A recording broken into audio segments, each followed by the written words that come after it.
La moderna psicología considera a Wundt como a su padre y fundador. Él fue el autor del primer libro de texto de la nueva disciplina y el fundador del primer laboratorio psicológico del mundo, el Instituto de Psicología de la Universidad de Leipzig. Además, fue el maestro indiscutible de la primera generación de psicólogos experimentales, unos profesionales dedicados al estudio de la mente humana con los métodos científicos de los fisiólogos. Guillermo Federico Wundt era natural de Neckarau, suburbio de la ciudad de Mannheim, importante centro comercial del Rin. Como consta en su partida de nacimiento, firmada por su propio padre, Wundt vino al mundo el 16 de agosto de 1832. Era hijo de Maximiliano Wundt, pastor de la iglesia luterana, y de María Friederike, perteneciente a una familia de honda raigambre intelectual. Wundt fue un niño solitario que no pudo jugar con sus hermanos dentro de los muros del hogar, pues el mayor le llevaba 8 años y los 2 restantes murieron muy jóvenes.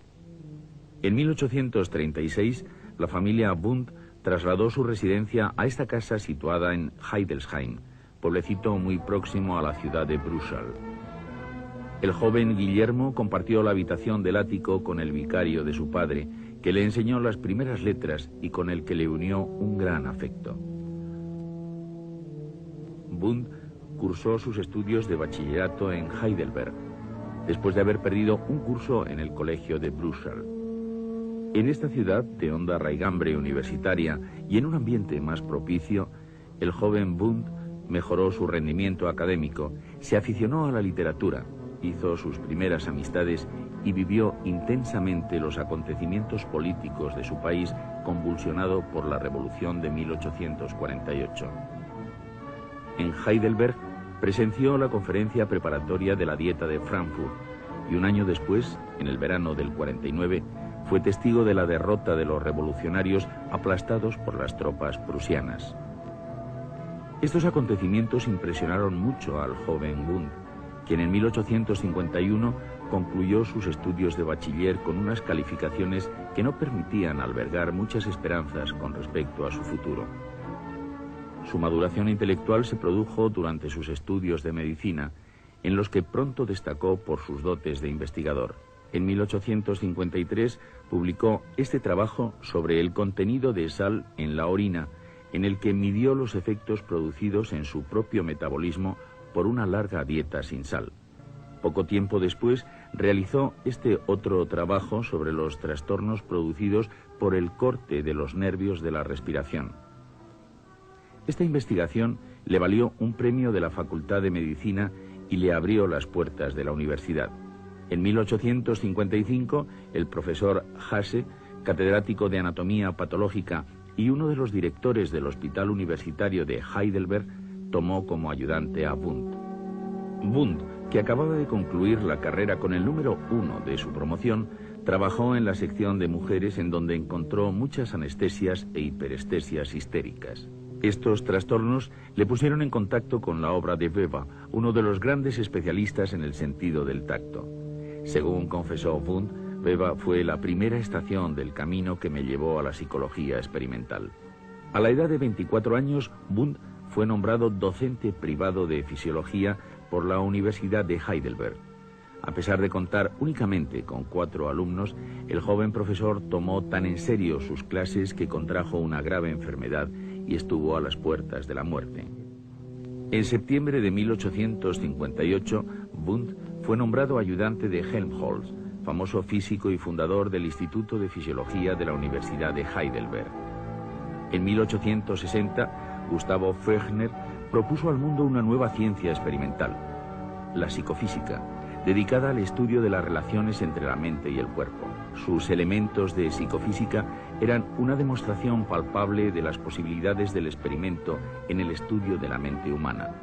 Animado por la obra de Fechner, Wundt publicó sus investigaciones sobre la percepción en un libro en el que ya intuía una nueva psicología. Según sus contribuciones a una teoría de la percepción sensorial, la clave de la nueva ciencia radicaba en el método experimental, auxiliado por la estadística y la historia. Pero este experimentalismo quedaba enmarcado dentro de la tradición racionalista alemana, como puede observarse en la primera página del libro. En ella, debajo del título, aparece la respuesta de Leibniz a los empiristas ingleses. No hay nada en el entendimiento que antes no haya estado en los sentidos, excepto el entendimiento mismo. Al año siguiente, en 1863, Wundt publicó sus lecciones sobre el alma humana y animal. En esta, su segunda obra psicológica, Wundt era mucho más cauto en su entusiasmo por el método experimental y concedía más importancia a la psicología social. En 1865, Wundt fue nombrado profesor asociado de antropología y psicología médica, pero este ascenso todavía no llevaba consigo un salario fijo. Por eso, el joven profesor tuvo que vivir de los libros por él escritos. En esta casa, conocida con el nombre de Casa del Gigante, estableció Wundt su laboratorio particular en 1865, cuando dimitió de su cargo en el Instituto de Helmholtz. Wundt compartió su actividad científica con una intensa dedicación a la política. En 1863 participó en la fundación de la Asociación para la Formación de los Trabajadores y fue vicepresidente de la misma, como consta en su documento fundacional. En abril de 1866 fue elegido representante de Heidelberg en la Dieta de Baden, que celebraba sus sesiones en este edificio de la ciudad de Karlsruhe. Pero como la política era un obstáculo para su carrera científica, el 4 de julio de 1869 comunicó a sus electores su decisión de abandonar el Parlamento. Al comenzar la década de los 70, Wundt era un fisiólogo interesado por muchos temas psicológicos, tales, por ejemplo, como la cronometría mental, para la que había construido este original aparato. En 1872, la Universidad de Heidelberg le negó a Wundt la cátedra dejada vacante por Helmholtz. Viendo cerradas las puertas de la fisiología, Wundt concentró sus esfuerzos en la psicología y entre 1873 y 1874 publicó los Principios de Psicología Fisiológica.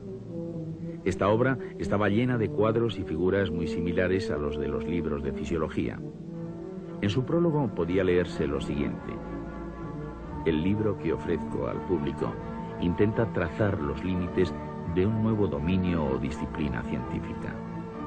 Se trataba de una disciplina híbrida, la psicología fisiológica, cuyo objeto era el estudio de los procesos elementales de la conciencia humana y su método, el experimento. La obra tuvo un éxito resonante, siendo editada 6 veces en vida de su autor. La quinta edición comprendía 3 gruesos volúmenes de casi 2000 páginas. La promoción universitaria de Wundt llegó por vía de la filosofía, al serle ofrecida en 1874 la cátedra de filosofía inductiva de la Universidad de Zúrich. Ello significó el final de su carrera fisiológica. Aunque catedrático de filosofía, en la práctica era el primer psicólogo experimental de la historia moderna. Un año después, el profesor Wundt fue contratado por una de las universidades más importantes de Alemania, la Universidad de Leipzig. Los motivos de esta elección para la cátedra de filosofía aparecen claros en el informe emitido por los profesores de la facultad. Creemos poder recomendar a un especialista. Se trata del profesor Wundt, de Zúrich. Por formación es un experto en fisiología y hasta hace poco ha sido director de un laboratorio fisiológico en Heidelberg. Su publicación en 1866 de los axiomas físicos y sus relaciones con el principio de causalidad y más recientemente sus principios de psicología fisiológica han llamado la atención de los filósofos. Creemos que desempeñará brillantemente la tarea de tender un puente de unión entre las ciencias naturales y la filosofía. Al llegar a Leipzig, Wundt solicitó unos locales para guardar los aparatos y dar clases prácticas. Un año después, en 1876, la universidad le concedió una sala del tercer piso de este edificio. En ella estuvo albergado el primer laboratorio psicológico del mundo.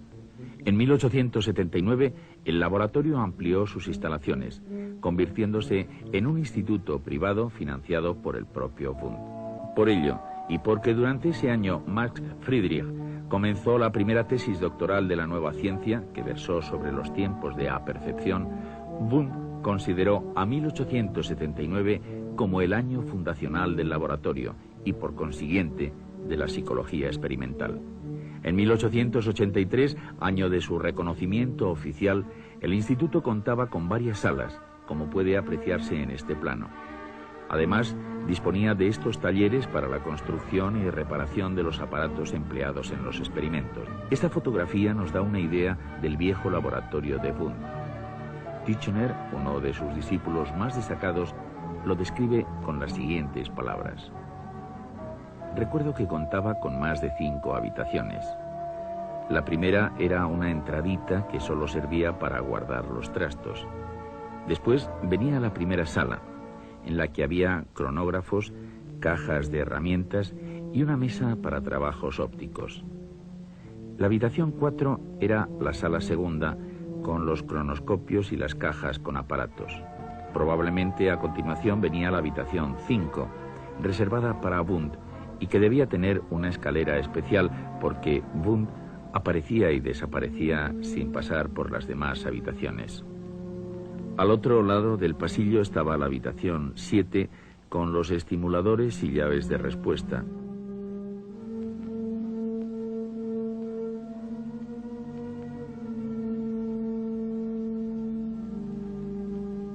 Que tenían conexiones eléctricas con la sala segunda y con la habitación 8, un pequeño cuarto en donde estaban el péndulo de Wundt, el péndulo de Fechner. En este laboratorio, el profesor Wundt supervisó las investigaciones de sus discípulos. En el periodo comprendido entre 1875 y 1915, dirigió 186 tesis doctorales, muchas de las cuales fueron publicadas en la revista Philosophische Studien, revista creada por Wundt para este fin.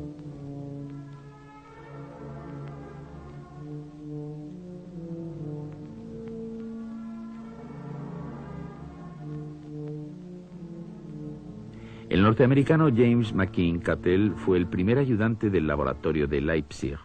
Cattell fue famoso por sus experimentos sobre los tiempos de reacción y su decisivo impulso a los test mentales.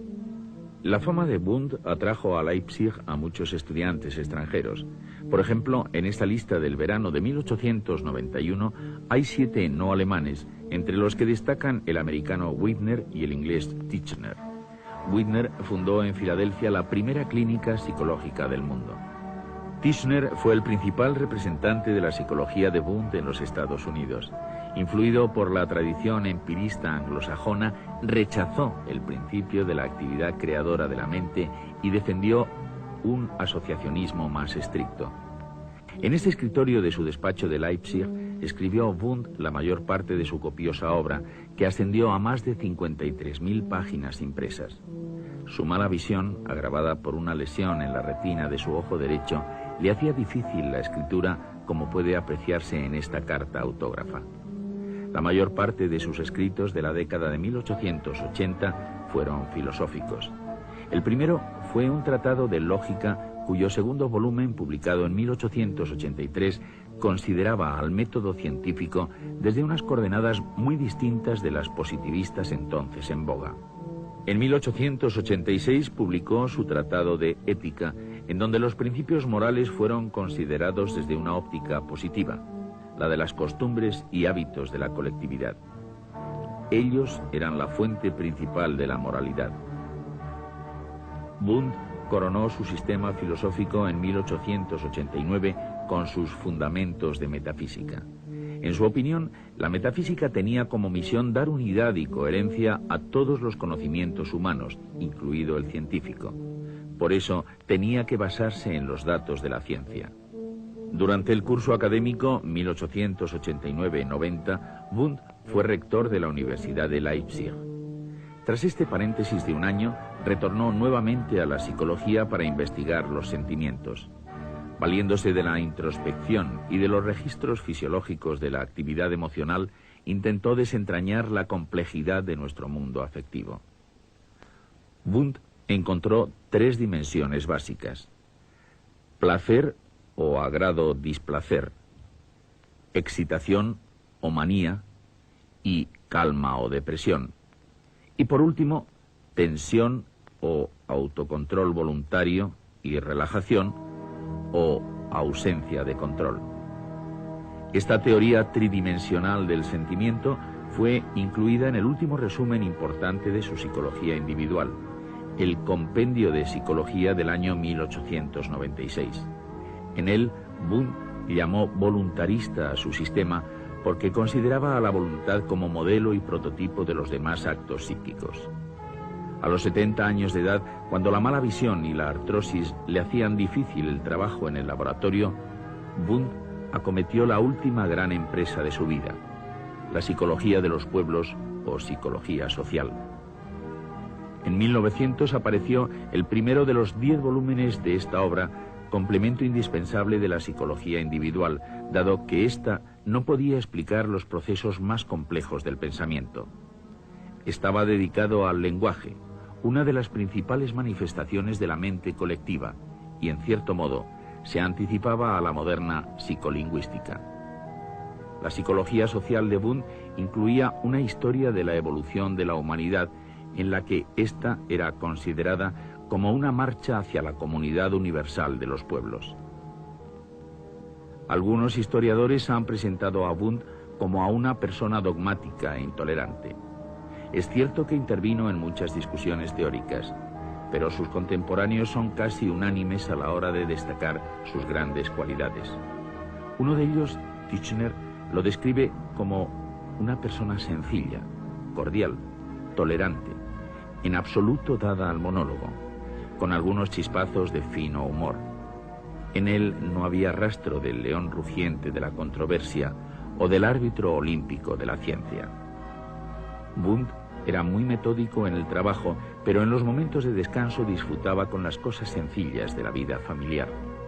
En esta foto, tomada el 16 de agosto de 1902 en su casa de Tambach, Turingia, podemos ver a Wundt sentado junto a su mujer Sofía Mao y sus hijos, Leonor y Max. Junto a ellos está un grupo de colaboradores que habían acudido para celebrar el 70 cumpleaños de Wundt y ofrecer al maestro un libro escrito en su honor. Entre ellos estaban su ayudante Mosch, Oswald Kulp, jefe de la escuela de Burburgo, Neumann y Kirschmann. También estuvieron presentes Kraepelin, uno de los padres de la moderna psiquiatría alemana, y Guillermo Wirth, que después sería director del laboratorio de Leipzig.